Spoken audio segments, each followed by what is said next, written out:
Mirdita psikologe, çfarë duhet të bëjë një person nëse partneri tjetër afton dhe nuk e pranon? Mirdita. Kur një partner trahton dhe nuk pranon, është shumë e rëndësishme që personi të ruaj qetësinë dhe të reflektojë për njëjat e tij. Duhet komunikoj hapur, por pa akuza dhe të vlerësohet nëse mund të kthehet besimi në këtë marrëdhënie me dëshirë.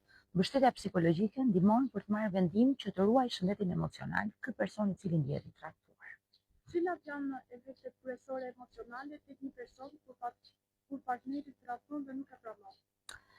Atëherë, individi shpesh përjeton trishtim, zemrim, ankth dhe humbje besimi në këto situata. Fillon të ndihet i pasigurt sepse nuk e di çfarë është e vërtetë në marrëdhënie. Këto që po i thuhen apo ato që ajo ka zbuluar. Këto emocione mund të përkasin tek jeta e përditshme, por mund edhe të dëmtojnë në punët dhe në shëndetin mendor këtij personi. A mund të rikthehet besimi pas një tradhtie të tillë?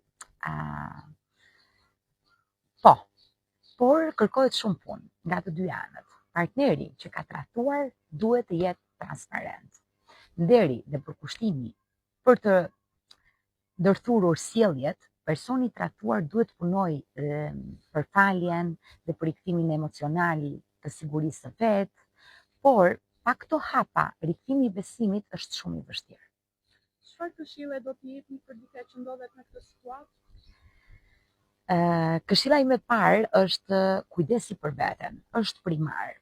Duhet të mos mbajnë emocionet brenda, të kërkohet mbështetje profesionale ose sociale dhe të reflektohet për të ardhmen me veten.